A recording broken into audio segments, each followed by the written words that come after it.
makes healthy laughter for children.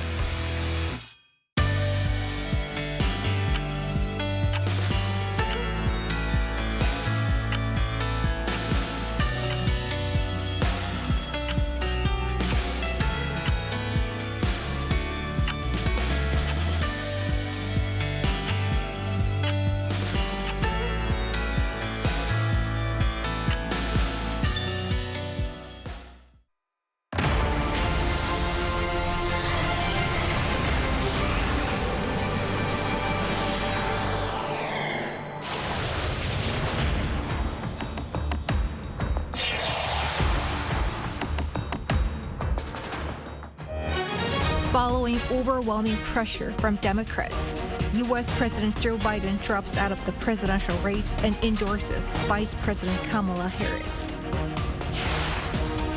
South Korea's military ramps up its propaganda broadcast campaigns toward the north as the regime floated more trash-carrying balloons across the border. The recruitment of new trainee doctors begins on Monday for the latter half of the year to fill mass vacancies that amount to 7,700 stemming from the major medical conflict. It's July 22nd, 6 p.m. in Seoul. This is Newscenter. Thank you for joining us. I'm Yoon Min. We start with the latest over in the U.S., where President Biden made a surprising political decision overnight. Amid mounting pressure, he announced he was dropping out of the 2024 race and endorsed Vice President Kamala Harris as his party's nominee. Our Lee Si-hoo has this report. U.S. President Joe Biden announced on Sunday that he was ending his re-election bid and endorsed Vice President Kamala Harris to succeed him. Biden posted a letter to his official campaign account on X stating that he believes it is in the best interest of his party and the country for him to stand down and to focus solely on fulfilling his duties as president for the remainder of his term. He added his support and endorsement for Kamala Harris to be the Democrats' new nominee. Biden said he will speak to the nation later this week in more detail. A senior White House official said Biden's decision involved no medical issues. But throughout the 81-year-old candidate's race for re-election, there have been concerns and skepticism about his health and mental condition, especially following the June 27 televised debate against former U.S. President and Republican presidential candidate Donald Trump. At the time of his announcement, Biden was recovering from a COVID-19 diagnosis at his home in Delaware. This marks the first time in over half a century that an incumbent U.S. president eligible for a second term had dropped out of the election race. Trump, who survived an assassination attempt just 8 days ago, reacted to the news, saying Biden should never have been there in the first place. Later Sunday, the Biden-Harris campaign formally changed its committee name to Harris for President. But this does not mean an automatic candidacy transfer to Harris, as the delegates to the Democratic National Convention will have to decide on a candidate of their choice. It's expected the party's nominee will be chosen during the Democratic Convention in Chicago next month or through a virtual roll call soon. Lee Si-hoo, Arirang News. And a number of countries reacted to Biden's choice to exit the race. Leaders in Europe, in particular, say they support and respect his decision. Choi So-young explains. Amid current U.S. President Joe Biden's withdrawal from the November presidential election, world leaders expressed their respect for his decision. South Korea's presidential office said on Monday it would not comment on the internal politics of other countries, while a presidential official said that Seoul will communicate closely with Washington to further strengthen their bilateral global comprehensive strategic alliance. According to the Kyodo News, Japanese Prime Minister Fumio Kishida also mentioned that Biden tried to make the best political decision. He emphasized that the Japan and U.S. alliance is the keystone of Japan's diplomacy and security undoubtedly, and they will monitor the further developments in the upcoming U.S. November election. European leaders also paid tribute to Biden's difficult decision to exit for the best interests of the U.S. British Prime Minister Keir Starmer himself, elected recently, said he looks forward to working with him during his remaining term, adding that he respected Biden's decision and believed he made the best decision for Americans. German Federal Chancellor Olaf Scholz said the U.S. was a trustworthy partner and that Biden's decision to withdraw deserves respect. Prime Minister of Spain Pedro Sanchez paid his respects to Biden on X, stating that thanks to his determination and leadership in fighting for democracy and freedom, the U.S. has overcome the economic crisis post-pandemic and shown great support for Ukraine. Itzhak Herzog, the Israeli president, posted on X to express his heartfelt thanks to Biden for his strong support of Israel and its people throughout his decades-long career. Unlike other countries that have sent respect and support on Biden's decision, Russia has stated that the Ukraine conflict is more important than the U.S. presidential election results. According to TASS news agency, Dmitry Peskov, a Kremlin spokesperson, said they needed to monitor the situation further because there are still 4 months left before the U.S. presidential election. Cheong, Arirang News. Here on the peninsula, South Korea's military has ramped up its propaganda broadcast campaigns toward the north as the regime floated more trash-carrying balloons across the border. Our defense correspondent Choi Min-jung reports. South Korea's military has been conducting anti-Pyongyang loudspeaker broadcasts on all fronts for the second straight day. The Joint Chiefs of Staff said Monday that the military began broadcasting at 6 a.m. and will continue for about 16 hours until 10 p.m. On Sunday, the military aired anti-Pyongyang loudspeaker broadcasts on all fronts for the first time since the 2018 Inter-Korean military agreement.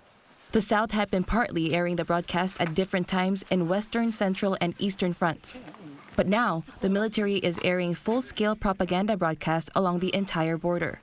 The broadcasts are typically comprised of news and K-pop, but the latest ones reportedly included news on the recent defection of a North Korean diplomat, as well as the killing of North Korean soldiers while laying mines near the border. We believe our broadcast will have a variety of effects, such as causing internal unrest, defections from North Korea, and also affect discipline. The military is also planning to operate mobile loudspeakers, which can be quickly operated if North Korea continues to engage in provocations. On Sunday, fixed loudspeakers were operated on all fronts. Mobile loudspeakers will also be operated in the future. South Korea's military currently possesses a total of 40 anti-North Korea loudspeakers, including 24 fixed and 16 mobile ones. The military stepped-up campaign comes in response to North Korea's continued deliveries of trash-carrying balloons. On Sunday, North Korea sent another 500 balloons, mostly carrying scraps of paper. Around 240 of them fell in South Korea, mostly in Seoul and North Gyeonggi-do province. This is the 9th round of deliveries sent by the North since May. The regime is presumed to have sent a total of more than 2,000 balloons so far in protest against anti-Pyongyang leaflet campaigns by North Korean defectors in the south. Choi Min-jung, Arirang News. South Korea's Unification Ministry has called on North Korea to refrain from distorting history. In a regular briefing on Monday, the ministry announced that North Korea was seeking to play victim of the Korean War, which in effect was triggered by the regime's, quote, invasion of the South backed by Soviet and Chinese support. The latest remarks come in response to a recent article by North Korea's Rodong Sinmun that condemned South Korea's military exercises with the U.S., claiming that the drills are in fact continued war invasion exercises against the regime conducted over the past 7 decades. On the international front, Houthi rebels vowed a major retaliation for Israel's earlier strike on a port in Yemen, further escalating tensions in the region amid months of conflict in Gaza. Cha Yoon-kyung has more.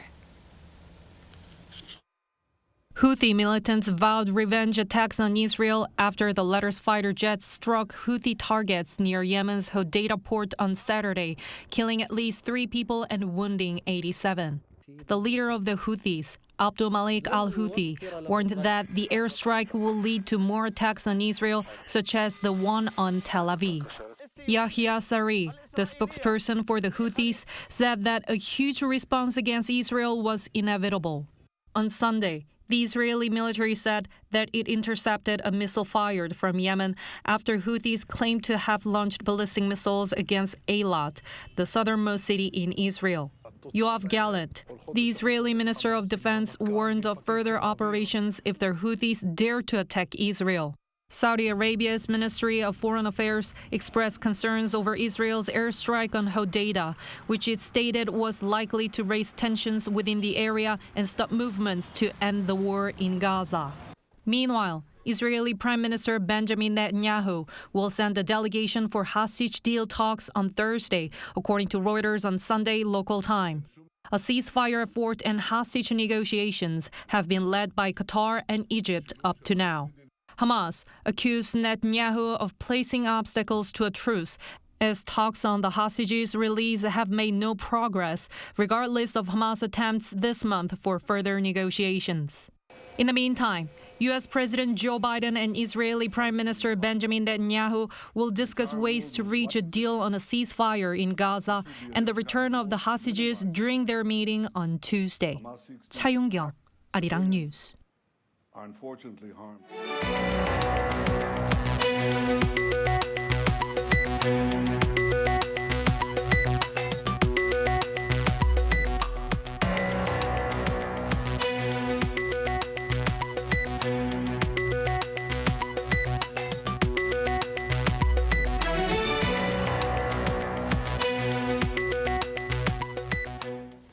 South Korea's exports during the first 20 days of July saw an year-on-year increase of nearly 20% due to the strong demand for semiconductors. According to the Korea Customs Service on Monday, the value of exports rose 18.8% compared to the previous year to $37.1 billion. This was mostly led by outbound shipments of chips rising nearly 60% on year.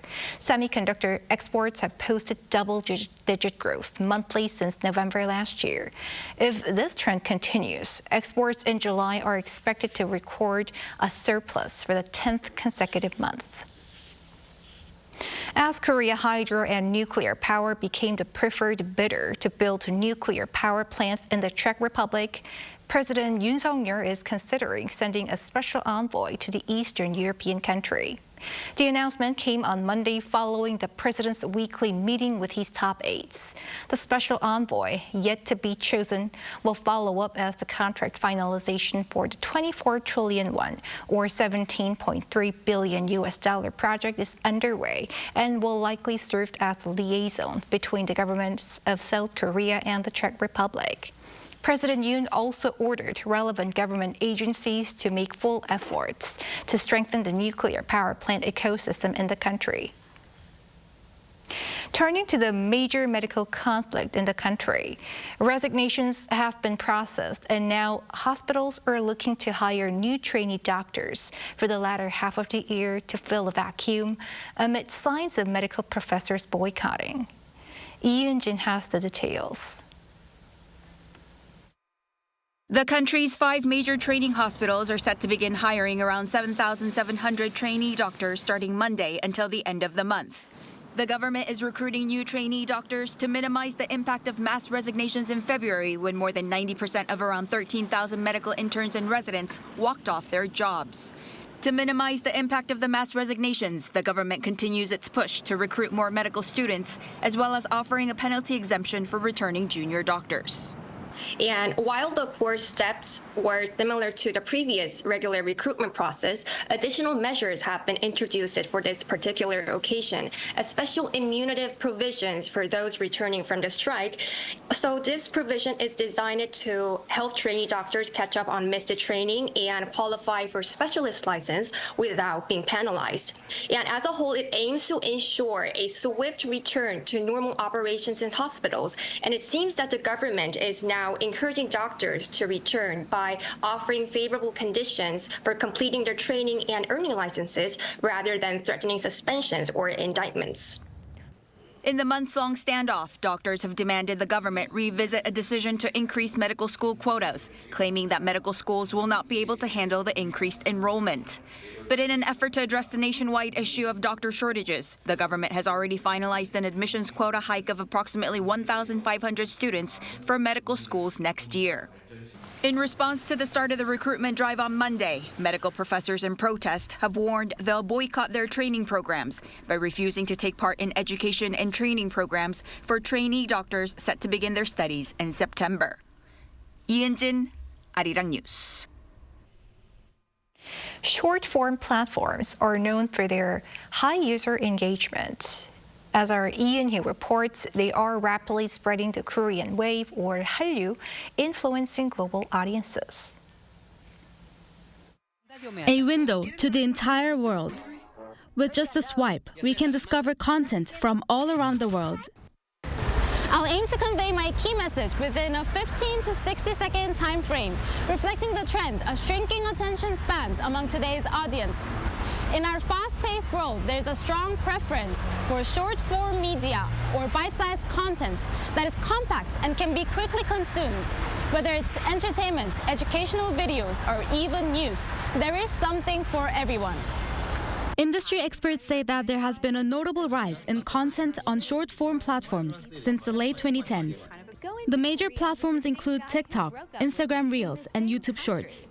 From short viral videos to everyday live content, these videos have reshaped how we consume mainstream culture. They have also become a powerful new tool to promote the Korean wave, especially K-pop. Short-form platforms have boosted the spread of K-pop content significantly among international users. When a new song drops, it's almost standard practice for artists to create dance challenges or viral trends that fans can easily engage with. According to TikTok Korea's research, over 50% of its users are open to learning about new cultures. As a leading global short-form platform, viral hashtags influence both creators and users, shaping global trends and driving product purchases. The company refers to this phenomenon as the halo effect. 86% of U.S. consumers and 76% of Southeast Asian consumers became more interested in Korean products and brands through watching content on the platform. Most importantly, such digital media platforms empower individuals to become ambassadors by spreading content virally. I believe the most important role of platforms like us is boosting user engagement by providing technical tools and making content creation enjoyable. We plan to continue strengthening these capabilities to further establish a leading platform for setting trends. A new era of the Korean wave is set to be unfolding. Though short in length, these videos have the power to significantly expand the reach of K-culture to a broader audience. Yoon, Arirang News.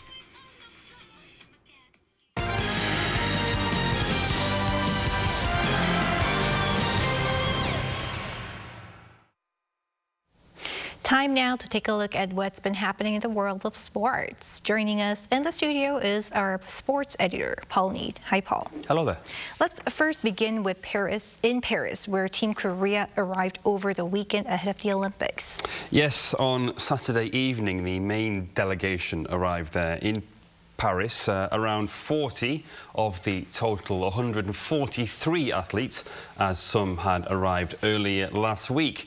They'll compete in 21 out of the 32 sports and are aiming for 5 gold medals. This would be the lowest medal count since 1976 in Montreal, and also with 117 officials in tow, it's also the smallest Olympic delegation since 1976. North Korea's delegation also arrived, made up of 16 athletes.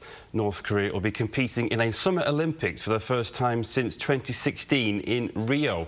The opening ceremony will take place on Friday, with the games to run until August the 11th. And sticking with the Olympics, some of Korea's flag bearers for the opening ceremony have been announced. Yes, we have high jumper Woo Sang-hyuk and the swimmer Kim So-young. The announcement was made on Sunday by Lee Ki-hyung, South Korea's Olympic Committee president, while at an open house event at Team Korea's training camp in Fontainebleau. Woo Sang-hyuk is seen as a medal contender in the men's high jump despite finishing 4th in Tokyo. He has since won the Diamond League indoor world title though. As for Kim So-young, this will be her 4th Olympics. She'll be competing in the 200-metre and 400-metre individual medley events. The opening ceremony will take place on the River Seine on Friday at 7:30 p.m. local time in France. And shifting gears a little bit, the decision on whether Golf star Park In-bi will become an International Olympic Committee athlete representative will be made early next month. Yes, that's right, on August the 7th, and a press conference will also be held on that same day. Now, during the Paris Olympics, 4 new athlete reps will be elected to replace those whose terms are coming to an end. Park In-bi emerged as a South Korean candidate last August, overcoming the likes of former shooter Jin Jong-ho and volleyball star Kim Yong-kyung. She also successfully passed the IOC's rigorous screening process as one of 32 candidates. All will be able to campaign while the Olympic Village is open to drum up some support. And finally to LPG golf, a runners-up spot for Yoo Hae-dun. Yes, at the Dana Open, she finished at 19 under par, narrowly missing out on her first win of the season and second of her career. Thailand's Chunneti Wanaseo finished first by just 1 stroke. But despite overcoming a 5-stroke deficit and being tied for the lead on the 15th hole, a bogey on the 16th proved pretty costly. With 7 birdies, that single bogey ultimately kept her from winning the title. Meanwhile, Che Hye-jin finished tied for 7th at 10 under par. All right, thanks for the roundup. We'll see you next week. Thank you.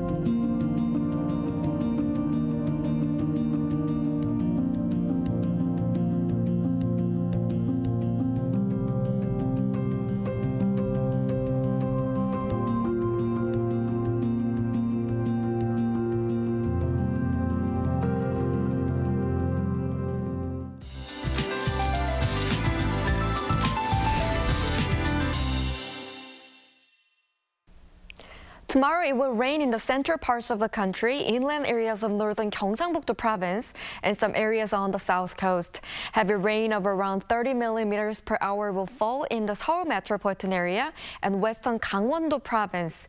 In addition, in these areas, more than 100 millimeters will fall by Wednesday. Where the rain is in Seoul, the heat continues to be high.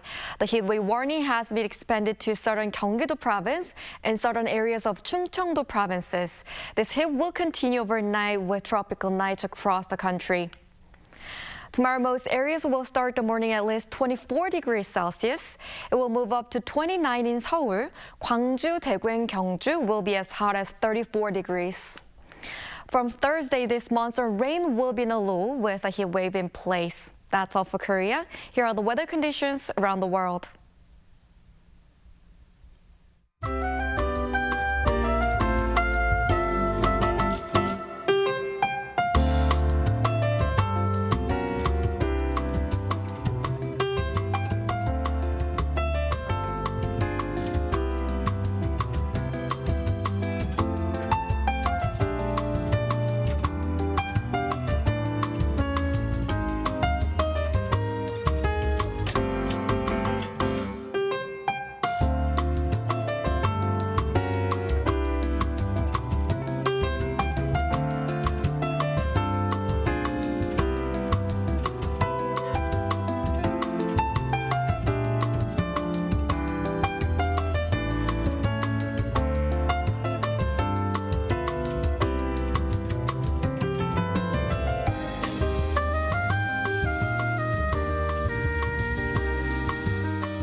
That is Newscenter for tonight. Thanks for watching. A panel session coming up.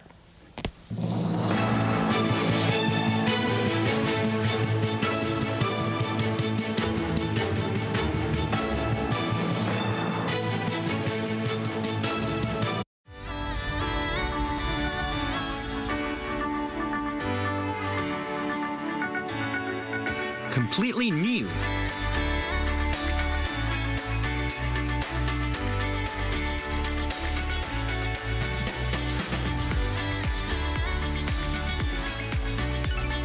But something anyone can relate with.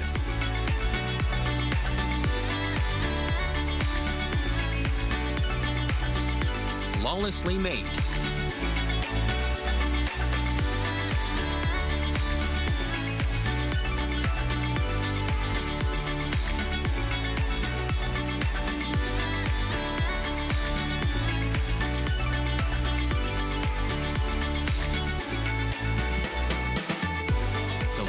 And tears that go with it.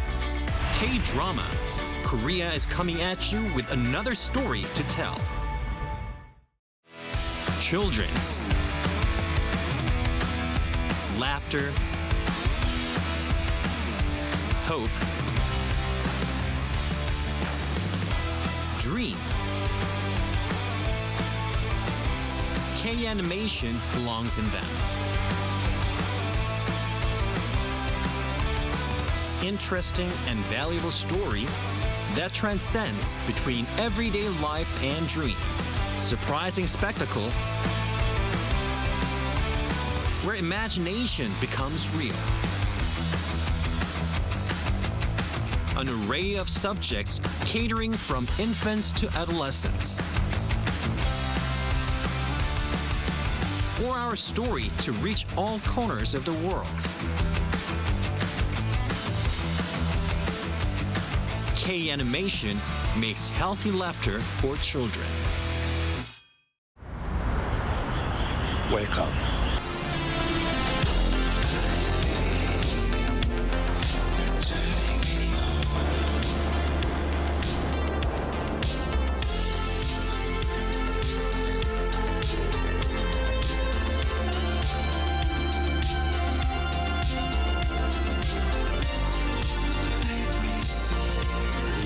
시간 불이 꺼지지 않는 나라 감당할 수 있겠니?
Arirang TV is conducting a quality and satisfaction evaluation to enhance the broadcast service for viewers worldwide.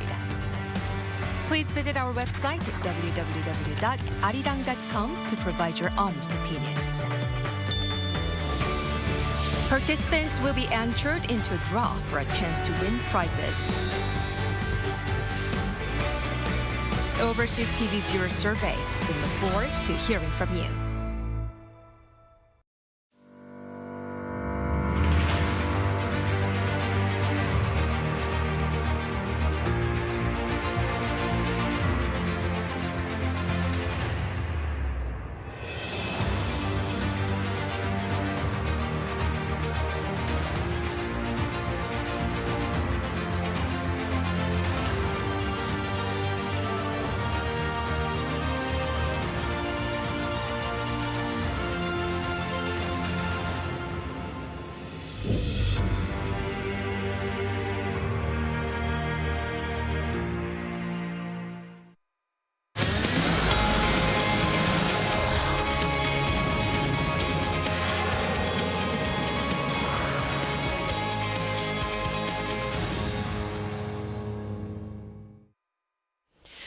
U.S. President Joe Biden has dropped out of the race to the White House, changing the entire landscape of the upcoming presidential election less than 4 months before Americans head to the polls. He endorsed Vice President Kamala Harris as the Democratic Party now faces a historic effort to select a new nominee. This came after weeks of mounting pressure from within over Biden's age concerns and growing sentiment that he's destined to lose to Republican nominee Donald Trump.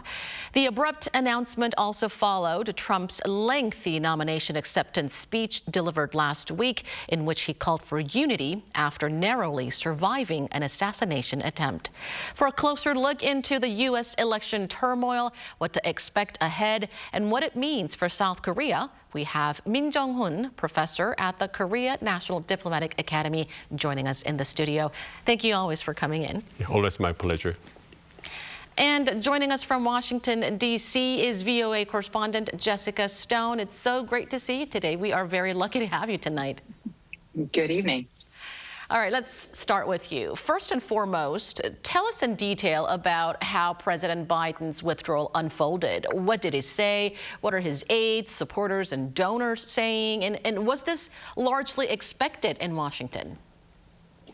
It was somewhat expected, but certainly not the way it unfolded, because at 1:46 on Sunday afternoon, most Americans and even most folks in Washington are trying to take a breather, especially after the Republican National Convention.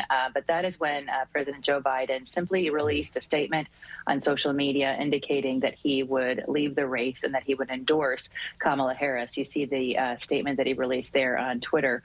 And he really didn't tell anyone close to him other than his closest aides. So many of the people on the campaign didn't know until about a minute until he released that statement. Top Democrats in Washington didn't know until he released that statement. So it did catch quite a few people close to the president by surprise. It does come after that poor debate performance about 3 weeks ago, in which he slurred his words and made some incoherent statements. And the pressure, as you mentioned, had been building ever since. And particularly just in the previous 48 hours, it had really been building. We know that behind the scenes, former House Speaker Nancy Pelosi, a very powerful Democrat, was working the phones and trying to persuade him to drop out of the race. But ultimately, Democratic donors made their voices heard, telling the president that they would no longer support him financially. And so we did see this decision over the weekend released. And now we move forward with a new process and a new potential head of the party in Kamala Harris, the sitting vice president. It's a rare moment in American politics, isn't it? It makes President Biden the first sitting commander-in-chief to withdraw from a presidential race since Lyndon Johnson in 1968. And Biden endorsed Vice President Kamala Harris, as you said, to be the next Democratic Party's nominee. What comes next? How will the Democrats select the nominee? And is Harris likely to clinch the nomination? Well, I just want to point out I was not alive at the point of LBJ stepping down. So it's been a while for people of my generation and most political reporters, because we didn't live through that, right? So this is the first time in our lifetime. In his statement, as you mentioned, he did endorse Kamala Harris. Several other prominent Democrats have done the same, but she still has to earn the nomination at the convention, which is about 100 days away. One thing that can happen when she does, if she does earn the nomination, meaning that she is able to get a majority of the Democratic delegates previously pledged to Joe Biden to support her candidacy, she can get access to his $96 million campaign war chest. And so that is a real advantage, of course, going into this election. Americans spend millions and millions of dollars on these elections, and this is likely to be a very closely contested one, and she will need the funds. It is unlikely that anyone's going to run against Harris, but there have been some names floated, many of whom have also either taken themselves out of the race since they were floated. People like Governor Gavin Newsom of California, Governor Roy Cooper of North Carolina. These are also people who are potential running mates for Harris, because should she clinch the nomination, she also has to talk about who is going to be her vice presidential candidate. We know that there is already been some polling about Democrat support for Harris, even some polling on Harris versus Trump. And we know that according to an ABC Ipsos poll, 3 out of 4 Democrats do favor Harris as the nominee. But there's also this concern within the party that this not be a coronation, that it does not appear that Harris never really had to run for this position because, of course, again, she was on the ticket, but she was not the top of the ticket when those primary voters voted for the Biden-Harris ticket. And so she can't simply sweep in and take over all of those delegates. As she said in her own statement, she has to earn them and plans to do so. So she's been working the phones, talking to delegates, talking to Democratic donors, and talking to top Democratic officials, asking for their support, really running again a new campaign within the Democratic Party. It looks like Vice President Harris is receiving a growing chorus of endorsements, with all 50 Democratic Party state chairs throwing their weight behind her. Although former President Obama and former Speaker Nancy Pelosi are yet to endorse her, as you mentioned, some analyze that it's a strategy to avoid the appearance of a coronation. So we can say that she is the overwhelming frontrunner, at least for now. Professor Min, now Trump has said that Harris will be easier to defeat than Biden, with a Trump campaign saying that Harris was Biden's quote-unquote enabler-in-chief. They owned each other's records and that there's no distance between the two. Now, while some Democrats are questioning how Harris would fare up against Trump, up against now seemingly invincible Trump, what's your take? Well, there are 2 things that I want to make a comment. First of all, Trump, I think, pointed out that the Harris is just the second person of the Democratic Party or the Biden administration. It means that the Harris is the vice president of the President Trump, and they worked together under the Biden administration. And in terms of the Trump's campaign this year, the target point is that the former President Trump is criticizing the bad performances of the Biden administration, like the inflation and cost of living, and the southern border crisis, and messing up the foreign policy in Ukraine and Iraq and Hamas war, something like that. And most of all, basically the Trump criticized the Biden in terms of bad performance of his administration, but Harris is also responsible for the performances of the Biden administration because she is the vice president of the administration. So the Trump wants to make the Harris is just another person of the same Biden administration. So little difference in terms of making bad performances in terms of the current administration. In addition, Trump also pointed out that Trump got some advantage in terms of the public opinion polls when he competed with the Harris. So, of course, recently, the Harris backed up the lots of the public opinion polls and the difference or the gaps of the support, probably about 2% shortage in terms of the competing with President Trump.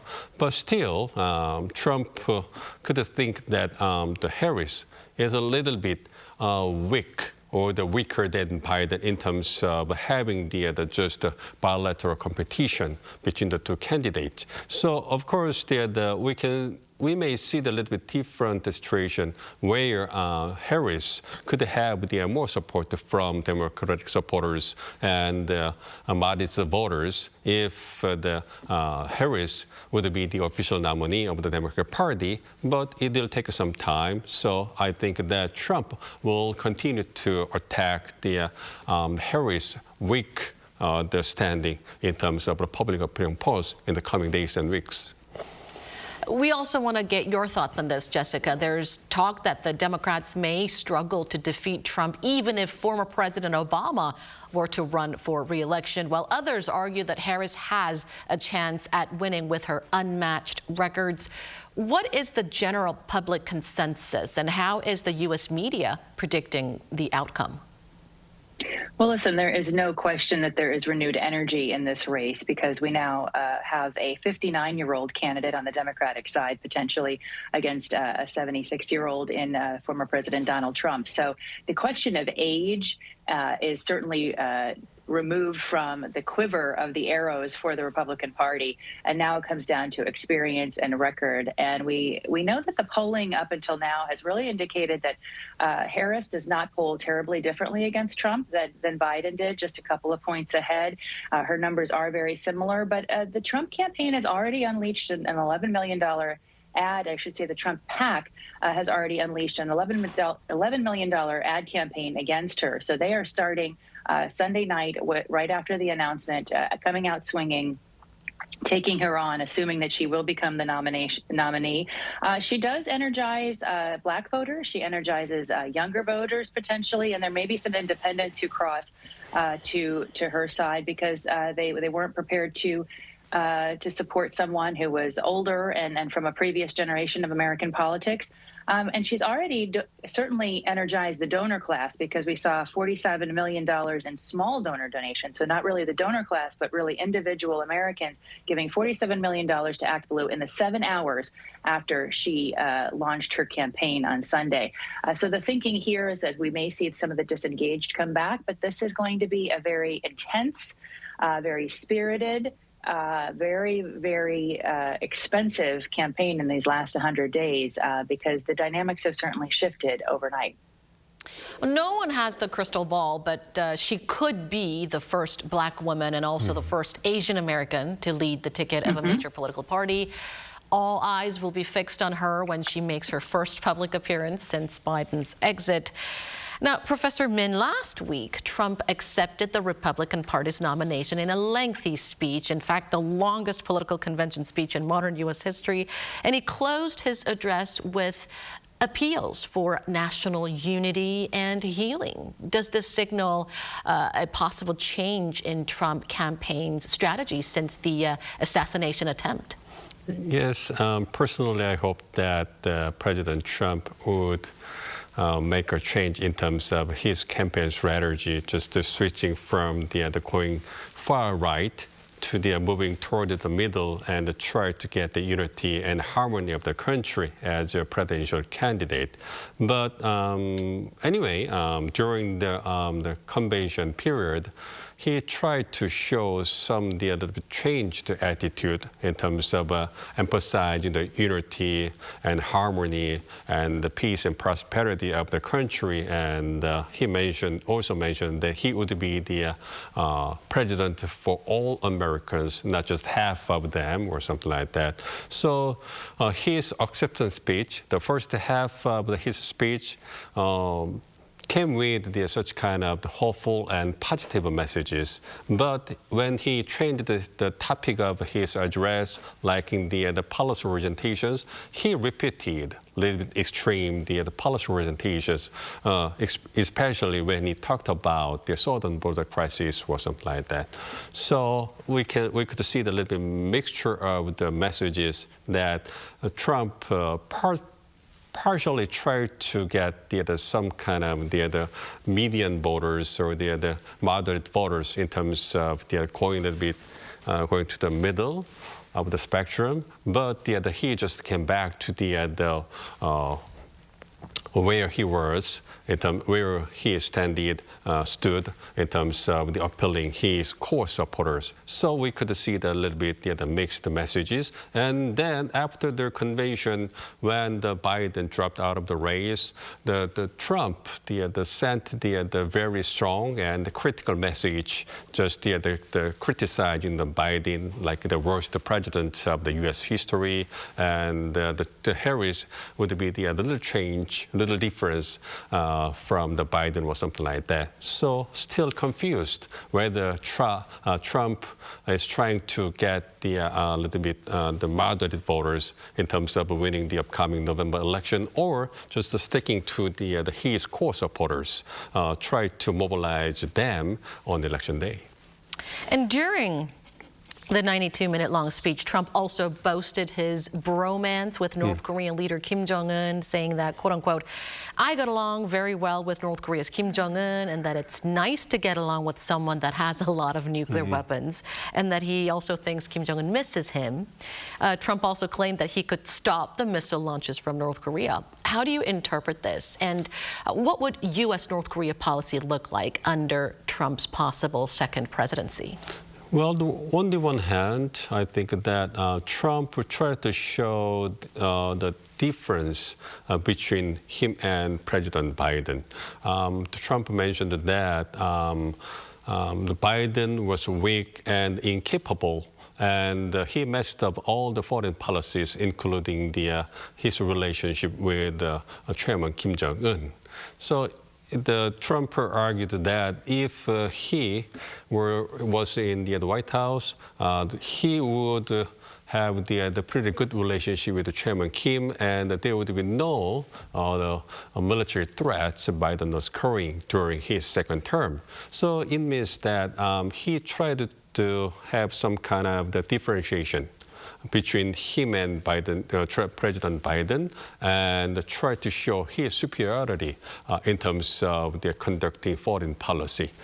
And on the other hand, I think if Trump wins re-election in November, I think that is very likely that President Trump will try to resume his engagement with Chairman Kim.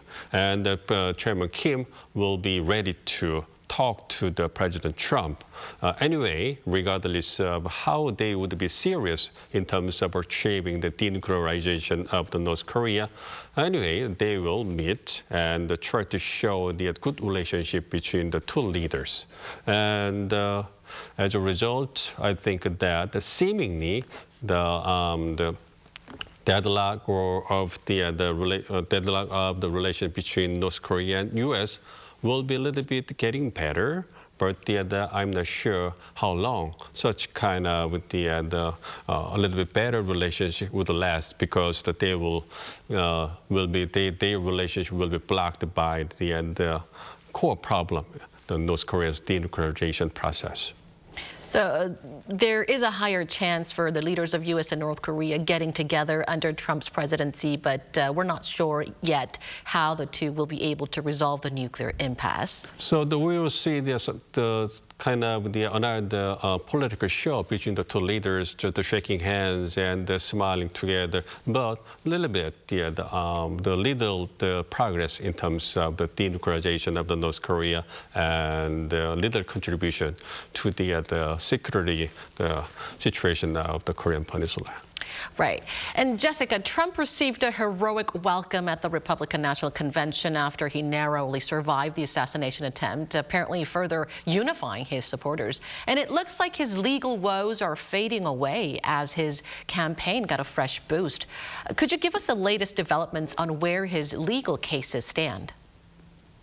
Yeah, and he talked about some of the latest revelations of that melting away on the campaign stump during that 90-minute acceptance speech for the nomination on Thursday night. You know, he's only been convicted in one of 4 cases, that being the hush money case in New York, 34 felony counts. So he is a convicted felon. But the other 3 cases are unlikely to go to trial before election. And as you said, they do appear to be, in some cases, melting away. So an update here in the federal election interference case, where Trump was accused of conspiracy to overturn the 2020 election. He claimed immunity, and earlier this month, the Supreme Court largely agreed with him. So no trial there before Election Day. And then in the Georgia election case, where he's similarly accused of trying to pressure elected officials to overturn the election and the results specifically in Georgia, those 3 of those charges have been thrown out. They can be refiled. 10 of them remain, and the most serious of them does stand. But again, there's no trial before Election Day. And finally, in the classified document case, this is what President Trump was talking about on the campaign, in the acceptance speech on Thursday night. He was accused of keeping national security documents intentionally after he left office. But last week, I should say 2 weeks ago, right before the RNC convention, a judge threw out the case entirely and dismissed it. And so he really took a victory lap during his nomination speech on Thursday night due to that. And the final questions for you, Professor Min. Japan's Nippon Steel has hired former U.S. Secretary of State Mike Pompeo, of course, for tactical reasons, while European leaders recently put their heads together to discuss the bloc's future relations with the U.S. should Trump return to the White House. What preparations need to be made by South Korea? Well, if Trump gets reelected in November, most countries, including South Korea, will face unpredictability or the unstable situation in terms of the U.S. the government. So if Trump gets reelected, we think that how the ROK-US alliance will be maintained. So some people are concerned that the ROK-US alliance will be weakened if Trump gets reelected, but I don't think so. In terms of the strategic considerations of the two countries, regardless of the result of the upcoming November election, ROK-US alliance will be firmly maintained because the two countries still strongly want to maintain the ROK-US alliance in terms of their own national interests. But if we a little bit go deeper, we can see a little bit different methodology that the two presidential candidates, possibly Kamala Harris or Donald Trump, could use in terms of dealing with its core ally in East Asia, South Korea. Specifically, if Trump gets reelected, and he will employ his transactional approach in terms of dealing with his ally on the Korean Peninsula, and he will emphasize the burden sharing, the issue against South Korea, and he will ask South Korea, push South Korea to pay more in terms of operating the U.S. military or the ally or the alliance financially. So the South Korea needed to prepare for such kind of the political, the rhetoric or the political behavior in terms of the pushing South Korea in terms of the financial consideration of the aspects of the operating the alliance. And meanwhile, in terms of the trade relations between the two countries, I think that Trump will be focused on reducing the trade deficit against the other major trading partners or the countries. Mainly the China would be the top in terms of a list of the deficit countries, but there would be no exception in terms of whether the country is ally or the non-ally or something like that. So and South Korea has got pretty good trade records against the United States, and that kind of a situation will be maintained under the second Trump administration. Trump will have the higher barrier in terms of the trade with South Korea. So the South Korean government needed to have the solution or alternatives in terms of breaking through such a high trade barrier set by the Trump administration. And it is also expected that Trump administration would decouple from China in terms of advanced technologies and core industries like the semiconductor industry or the medical supplies and the core minerals or something like that. So the South Korea, which has the world-class manufacturing capabilities in advanced technologies, would have the situation where it needed to make a choice between U.S. and China in those fields. So South Korea needed to make its own strategic consideration and decision and how much it can concede, how much it can argue in terms of its relations with the U.S. and China. So anyway, under the second Trump administration, South Korea needed to have a little bit the tougher situation in the security and the trade the issues. So South Korean government needed to have the more actively prepare for such kind of the potential issues. And that's where we'll leave our discussion today. It'll be quite interesting to see the developments from here on out. Thank you, as always, Professor Min, for sharing your insights. Thank you. And many thanks to you as well, Jessica, for bringing those stories live for us tonight. You bet. And that brings us to the end of the show. Thank you for watching, and be sure to tune in same time tomorrow to join our conversation. Goodbye for now.